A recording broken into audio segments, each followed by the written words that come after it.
எல்லாருக்கும் வணக்கம். உங்களுக்காக சொல்லிட்டு இருக்க என்னுடைய பெயர் இந்து. எல்லாரும் நல்ல உடல் நலத்துடனும் மனமகிழ்ச்சியுடனும் இருக்கணும். வாங்க நம்ம இன்னைக்கு சிந்தனை பெட்டகத்துல உன்னை விட மாட்டேன் கதையினுடைய 3வது பாகத்தை பார்க்கலாம். அந்த தெருவுல ஜீப் பக்கமா நின்றுட்டு இருக்காரு இன்ஸ்பெக்டர் சிவம். அந்த தெருவுல கொஞ்ச நேரமா எல்லா பக்கத்துலயும் விசாரிச்சுட்டு கான்ஸ்டபிள் சுந்தரம் ஒரு பேப்பரோட பக்கத்துல வந்து நிக்கிறாரு. என்னாச்சுன்னு விசாரிச்சிட்டீங்களா? இன்ஸ்பெக்டர் சிவம் கான்ஸ்டபிள் சுந்தரத்தை பார்த்து கேட்க, ஃபுல்லா விசாரிச்சிட்டேங்க தம்பி. அந்த குடும்பத்தை பத்தி அப்படி ஒன்றும் தப்பா வரல. அந்த பொண்ணு அவங்க அண்ணன் அம்மா அப்பா, அப்பாவும் அவங்க அண்ணனுமே பக்கத்துல இருக்கக்கூடிய தெருவில் மொபைல் ஷாப் வச்சிருக்காங்க. இங்கிருந்து கொஞ்சம் தூரம். அது அவங்க அப்பா வச்சது தான். அந்த அம்மா இங்கிருந்து கொஞ்ச தூரம் தள்ளி இருக்கக்கூடிய மில்லில் நூல் போட போறாங்க. 3 பேர் சேர்ந்து அந்த பிள்ளை படிக்க வைக்கிறாங்க. நல்லா படிக்கிற பிள்ளை. எந்த விதமான தப்பு தண்டாக்கு இது நாள் வரைக்கும் போனது கிடையாது. அப்புறம் அந்த பையனை பத்தியுமே எதுவும் சொல்லல. அவரு இறக்கறதுக்கு முன்னாடி நல்லா தான் இருந்தாராமா. பெருசா உடம்பு சரியில்லாம போனோம் இல்லை ஆக்சிடென்ட்டும் கிடையாது. வீட்டில் வந்து வலிக்கு கீழே விழுந்தவர் மண்டையில் அடிபட்டு இறந்துட்டார் தம்பி. குடும்பத்தை பற்றி எந்த விதமான நெகட்டிவும் இல்லை, பிள்ளைகளை பற்றி எதுவும் இல்லை. ஆனால் ஏன் என்னன்னு தான் தெரியல. யோசிச்ச சிவம் மறுபடியும் சுந்தரத்தை பார்த்து, சரிண்ணா, எஸ்ஐ பிரபு போஸ்ட்மார்ட்டம் ரிப்போர்ட்டுக்கும் ஃபாரன்சிக்கு போனார். அவர் கால் பண்ணி என்னன்னு கேளுங்க. அப்புறம் அந்த பொண்ணு பின்னாடி பான பையனை பற்றி அந்த ஃப்ரெண்ட்ஸ் சொன்னாங்களே, அந்த பையனோட பேர் வெங்கட். வெங்கட். அந்த பையனை பற்றி விசாரிங்க. காலேஜுக்கு போய் விசாரிக்கிறத விட அவனை தனியாக விசாரிக்கிறது நல்லதுன்னு நான் நினைக்கிறேன். ஏன்னா காலேஜ் வரைக்கும் போயிடுச்சு அப்படின்னா பிரச்சனை கொஞ்சம் பெருசாக போயிடும்.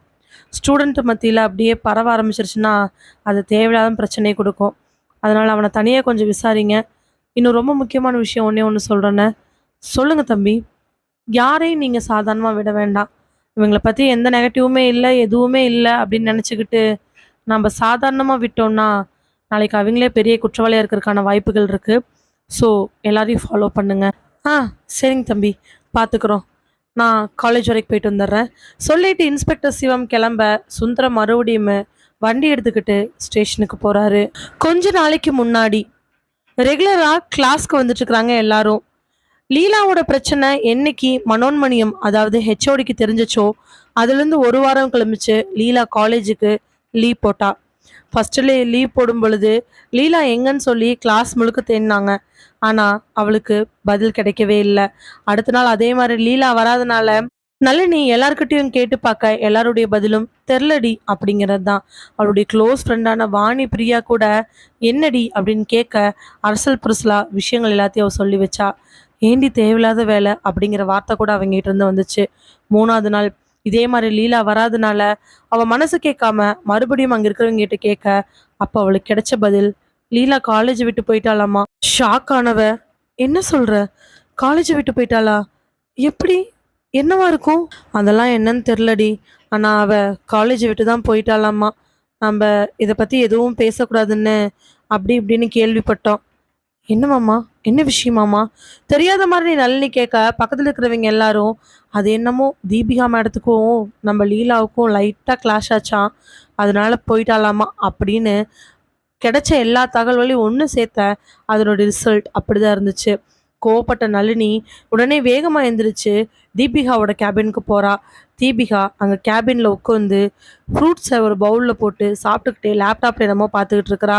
கால் மேலே கால் போட்டு உட்காந்துட்டு இருந்த தீபிகாவை பார்க்கும் பொழுது நளினிக்கு அப்படி ஒரு கோவம் வந்துச்சு. எக்ஸ்கியூஸ் மீ மேம் கேட்டுட்டு நளினி வந்து நிற்கிறத பார்த்துட்டும் தீபிகா எதுவுமே சொல்லாமல் நிற்க, மேம் உள்ளே வரலாமா? மறுபடியும் எதுவுமே சொல்லாமல் நிற்க இவளே உள்ளே போகிறா. உள்ளே போய், மேம் எதுக்காக லீலாவை காலேஜ் விட்டு போக விட்டீங்க? என்னம்மா சொல்கிற? காலேஜ் விட்டு நான் போக விட்டனா? எனக்கு அதுக்கு சம்மந்தமே கிடையாதே. மேடம் நீங்கள் தப்பு பண்ணுறீங்க. முடிக்க போகிற நேரத்தில் அவளை வேறு பக்கம் போக சொன்னால் என்ன பண்ண முடியும்? லீலாவோட ஃபேமிலி எப்படின்னு உனக்கு நல்லாவே தெரியும். அவள் ஃபீஸ் கட்டுறதுக்கு எவ்வளோ சிரமப்பட்டுருக்கான்னு உனக்கு நல்லாவே தெரியும். அதனால அவளை போயிட்டா. ஃபீஸ் கட்ட முடியலேன்னு ப்ராஜெக்ட்க்கு எவ்வளோ செலவாகுதுன்னு உனக்கே நல்லா தெரியும்ல. நான் ப்ராஜெக்ட் சொன்னால் நான் சொன்ன ஜோனரில் தான் பண்ணணும். எனக்கு ஒத்து வர மாதிரி அந்த அமௌண்ட் போடுற மாதிரி இருந்தால் தான் பண்ணணும். அவளால் முடியாது போல். நானும் எவ்வளோ ட்ரை பண்ணேன். ப்ராஜெக்ட் பண்ணலைன்னா அவனால் இந்த செம்மை தாண்ட முடியாது, இந்த கோர்ஸை முடிக்க முடியாது.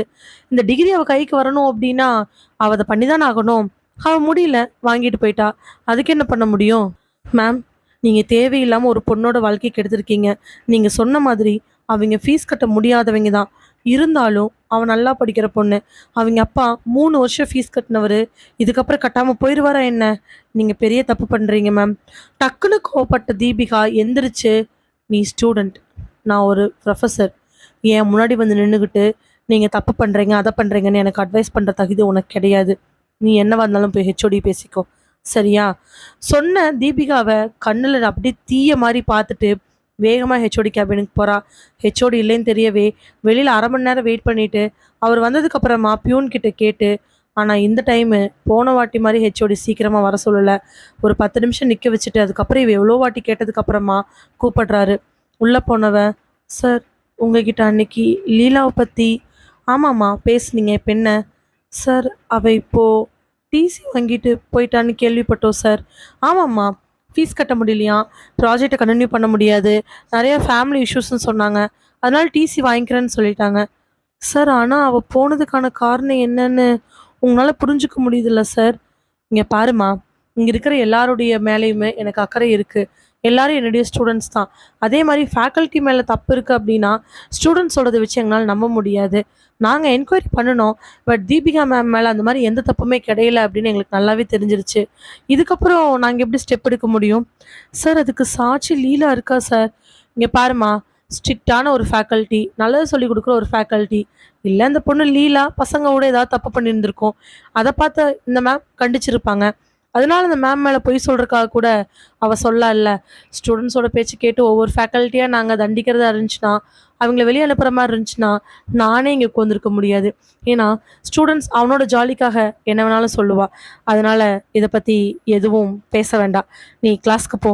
சார் ஆனால் அவங்க இங்கே பாருமா, ஒரே ஒரு லைன் சொல்கிறேன், சாட்சி இருக்கா, எவிடன்ஸ் வச்சுருக்கியா? அப்படி இருந்தா கொண்டு வா.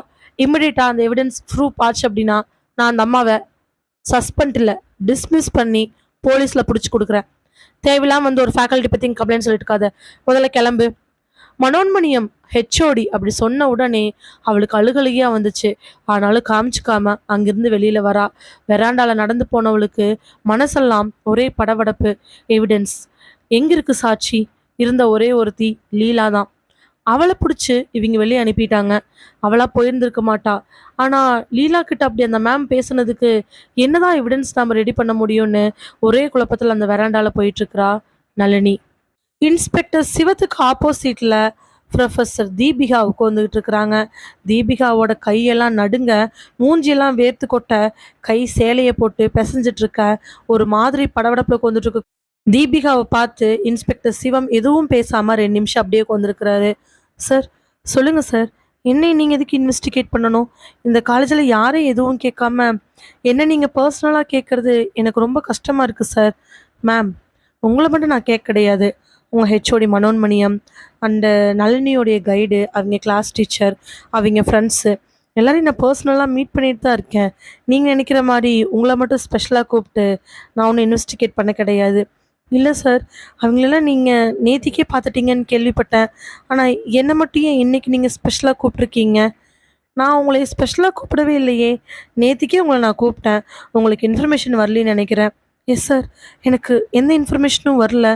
அண்டு நானும் நேற்று ஃபுல்லாக ரிசர்ச் ஒர்க்கில் இருந்ததுனால என்னால் வரவும் முடியல. ஓகே மேடம், சரி சொல்லுங்கள்.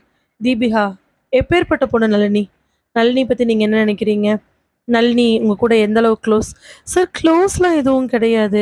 எல்லா ஸ்டூடெண்ட் போல் அவ்வளோ ஒரு ஸ்டூடெண்ட் தான். மேம், இந்த காலேஜில் எத்தனை டிபார்ட்மெண்ட் இருக்குது? மோர் தென் 15 டிபார்ட்மெண்ட் இருக்குது. அந்த டிபார்ட்மெண்ட் ஒவ்வொன்றுலேயுமே ஓகே, எல்லா டிபார்ட்மெண்ட் வேண்டாம், உங்கள் டிபார்ட்மெண்ட்டில் எத்தனை ஸ்டூடெண்ட்ஸ் இருப்பாங்கன்னு நினைக்கிறீங்க? சார் இயருக்கு ஒரு 180 ஸ்டூடெண்ட்ஸ், அதாவது 3 செக்ஷன் இருக்குது. அப்படின்னு பார்த்தா கூட ஒரு 1300லேருந்து 1400 ஸ்டூடெண்ட்ஸ் இருப்பாங்க. ஓகே ஓகே மேடம், இயருக்கு 3 செக்ஷன் இல்லையா? ஃபேக்கல்ட்டி எவ்வளோ பேர் இருப்பீங்க? 55க்கு பக்கமாக இருப்போம் சார். ஓ, அப்போது இந்த காலேஜில் இருக்கக்கூடிய எல்லா student, sorry madam, again sorry, இந்த டிபார்ட்மெண்ட்டில் இருக்கக்கூடிய எல்லா ஸ்டூடெண்ட்டை பற்றி உங்களுக்கு தெரியுமா? நோ சார், அப்படிலாம் கிடையாது. எப்படி தெரிஞ்சுக்க முடியும்? நாங்கள் யாருக்கு போகிறோமோ அவங்கள தானே தெரிஞ்சுக்க முடியும். சரி மேடம், நீங்கள் நளினியுடைய கிளாஸ்க்கு போகிறீங்களா?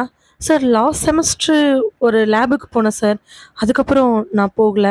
ப்ராஜெக்ட் கைடா நளினிக்கு இருந்தீங்களா? நோ சார், நான் இல்ல. என்னோட கோ ஃபேக்கல்டி கொஞ்சம் அவிங்க க்ளோஸு. அவிங்க தான் சார் நளினிக்கு ப்ராஜெக்ட் கைடா இருந்தாங்க. ஸோ நளினி கூட ஒரு செமஸ்டர்ல நீங்க அந்த அளவுக்கு க்ளோஸ் இல்லையா? இப்ப வரைக்கும் அவிங்க கூட க்ளோஸா இருக்கிற மாரி எந்த சூழ்நிலையும் அமையல.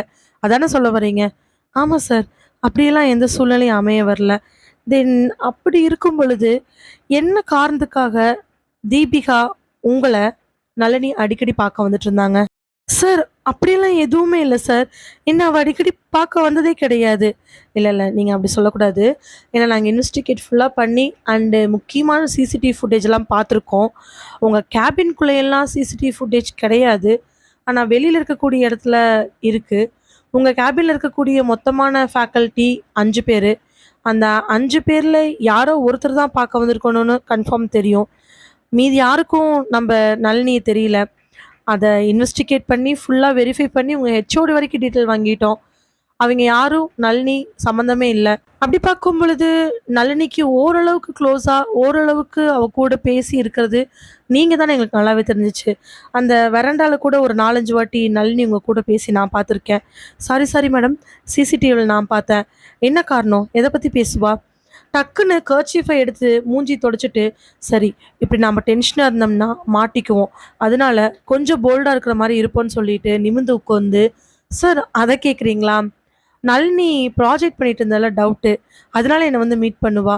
மேடம், ஆனா நளினிக்கு ஒரு ப்ராஜெக்ட் கைடு இருப்பாங்கல்ல? இருக்காங்க சார். பட் இருந்தாலும் கொஞ்சம் கொஞ்சம் டவுட் இருந்துச்சு. அத கேட்கறக்காக வந்தா. அப்படியா? நீங்க யார கைட் பண்ணீங்க? டக்குன்னு அந்த கேள்வி கேட்ட உடனே தீபிகாவோட முகமே மாற ஆரம்பிச்சிருச்சு. சார், நான் கைட் பண்ணது லீலான்னு ஒரு பொண்ணுக்கு. லீலாவா? லீலானா? ஆ, நளினியோட கிளாஸா? ஆ, ஆமா சார். அதே கிளாஸ் தான். சரி. அந்த பொண்ணு இப்ப காலேஜ்ல இருக்காங்களா? இல்ல சார். அவங்களால பணம் கட்ட முடியல. ப்ராஜெக்ட் பண்ற அளவுக்கு அவங்ககிட்ட காசு கிடையாது. அதனால அவங்க டிசி வாங்கிட்டு போயிட்டாங்க. மேம், அப்படி ஒரு ரீசன் இருக்கா என்ன? ஒண்ணா ஃபேக்கல்டி நீங்க ஹெல்ப் பண்ணியிருக்கணும். இல்ல மேனேஜ்மெண்ட்ல ஹெல்ப் பண்ணியிருக்கணும். முடிக்க போற நேரத்துல ஒரு பொண்ண சாதாரண ப்ராஜெக்ட்காகவும் ஃபீஸ் கட்ட முடியலன்னு சொல்லி வெளிய அனுப்புறது, ஏதோ முட்டாள்தனமா தெரியல. சார், நாங்க எந்த வெளியிலயும் அனுப்பல சார். அந்த பொண்ணு தான் சார் அவங்களே டிசி வாங்கிட்டு போயிட்டாங்க. அதுக்கப்புறம் 2, 3 கேள்வி கேட்டு முடிச்சுட்டு எந்திரிக்கிறாரு இன்ஸ்பெக்டர் சிவம். கடைசியா திரும்பி, ஒருவேளை லீலாவுக்கு ப்ராஜெக்ட் முடிக்கிற அளவுக்கு பணம் கிடைச்சு அவிங்க எப்படியாவது மேனேஜ்மெண்ட்ல எகைன் ஜாயின் பண்ணா, நீங்க அவங்கள கைட் பண்ணுவீங்களா மேடம்?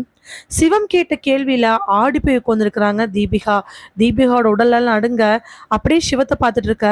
சிவம் மறுபடியுமே, என்ன மேடம்?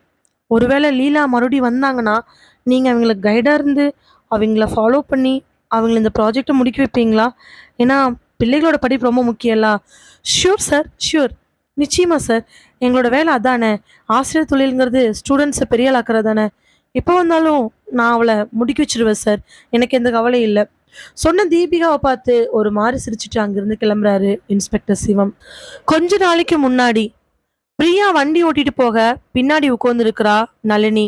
நளினியும் பிரியாவும் பேசிட்டு வந்துட்டு இருக்கிறாங்க. பிரியா நளினியை பார்த்து, ஏண்டி அந்த வெங்கட் இப்படி அலைய விடுற? ஏய், அலைய விடுவோண்டி. கொஞ்ச நாள் அலைஞ்சதுக்கு அப்புறம் ஓகே சொல்லிடலாம். ஆமாண்டி, நல்லா தான் அலைய விடுறேன். அது சரி, அவங்க வீட்ல எல்லாம் எப்படியாவது அவன் பர்மிஷன் வாங்கிடுவான். நீ உன் வீட்ல என்ன பண்ணுவ? எங்க அப்பா அம்மாலாம் பிரச்சனையே கிடையாதுடி. எனக்கு எந்த விதமான இதுவும் கிடையாது. என் அண்ணன் தானே, அவனை சமாளிச்சுக்கலாம். சரி, நீ வேகமா போ. எங்க அம்மா பட்டறையிலேருந்து வந்துருவாங்க. வரதுக்குள்ள போய் ஏதாவது செஞ்சு வைக்கணும். நல்ல குடும்பம்டி. அம்மா அப்பா கஷ்டத்தை புரிஞ்ச பிள்ளைங்க, பிள்ளைகளோட ஆசை நிறைவேற்ற அம்மா அப்பா. போவோம். சொல்லிட்டு வேகமா போக ஒரு பஸ் ஸ்டாப்ல நளினியோட அண்ணன் கேஷவ் நின்னு யார்கிட்டயே பேசிட்டு இருக்கிற மாதிரி இருக்கு. டக்குன்னு பிரியாவோட கண்ணில் பட வண்டி நிறுத்தினவ, என்னாச்சுடி? இந்த மாதிரி வார்த்தையை நளினி கேட்ட உடனே பிரியா திரும்பி, அங்க பாருடி, உங்க அண்ணன் நின்றுட்டு இருக்கிறாரு. நின்றுட்டு போறான்டி. அவன் எங்காவது வந்திருந்திருப்பான். ஏண்டி, உங்க கடைக்கும் இந்த ஏரியாவுக்கும் சம்மந்தமே கிடையாது. அப்படி இருக்கும் பொழுது உங்க அண்ணன் எப்படி இங்க வந்து நின்றுட்டு இருக்கிறான்? அது ஏதோ ஒரு பொண்ணு கூட பேசிட்டு இருக்கிறான். கடையை அப்பா பார்த்துக்கு வரடி பிரியா. அதனாலக்கு இது வந்திருப்பான். ஏய், பொண்ணு கூட பேசிட்டு இருக்கிறாருடி. அப்படிங்கிற, வா யாருன்னு போய் பார்க்கலாம். நான் வரலப்பா. உங்க அண்ணன் என்னை பார்த்தாலே மண்டையில கொட்டுவாரு. ஸ்கூல் படிக்கிறதுலேருந்து உங்க அண்ணனுக்கு அதான் வேலை. நீ வேணும்னா போ, நான் எங்கேயே நிக்கிறேன். சொன்னதுக்கு அப்புறமா நளினி மட்டும் இறங்கி பேக்கை பிரியாட்ட கொடுத்துட்டு அங்க நடந்து போறா. அந்த பஸ் ஸ்டாப்ல ஒரு ஓரமா நின்று கேஷவ் ஒரு பொண்ணுகிட்ட பேசிட்டு இருக்க. பக்கத்துல போன நளினி பார்த்து கேஷவ் மூஞ்சில பேய் அரைஞ்சிருச்சு. அவ போய் கையை கட்டி நின்று, என்ன, யார் இவங்க? அது நளினி, அது வந்து அப்பா கிட்ட சொல்ல மாட்டேன், சொல்லு. பக்கத்துல இருக்கக்கூடிய பொண்ணு நளினி அப்படியே பயத்தோட பார்க்க, நளினிக்கு அந்த பொண்ணை பார்த்த உடனே எங்கேயோ பார்த்த மாதிரி இருக்கேன்னு ஒரு ஞாபகம். டக்குன்னு கேஷவ் பார்த்து, ஏய், இவங்களை எங்கேயோ பார்த்த மாதிரி இருக்கே. கேஷவ் உடனே சிரிச்சுக்கிட்டு, ஏய் பாரு, நாம படிச்ச அதே ஸ்கூல்ல தான் எனக்கு ஜூனியரா படிச்சா, ஞாபகம் இருக்கா உனக்கு? பேரு மகா. மகா?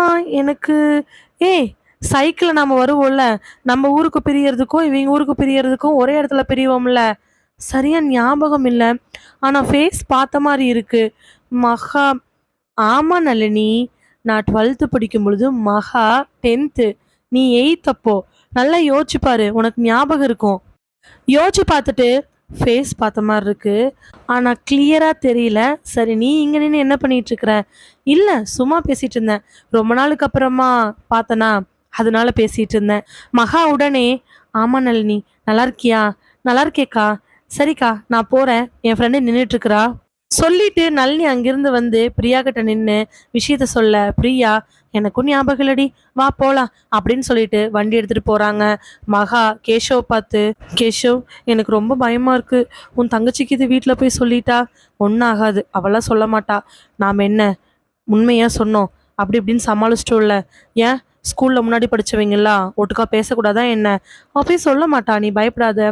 இல்லை கேஷவ், இனிமேல் இந்த மாதிரி பொது இடத்துல நம்ம பேசிக்க வேண்டாம், எனக்கு ரொம்ப பயமா இருக்கு. சரி, என் தங்கச்சி தானே, நான் சமாளிச்சுக்குவேன், நீ கவலைப்படாம இரு.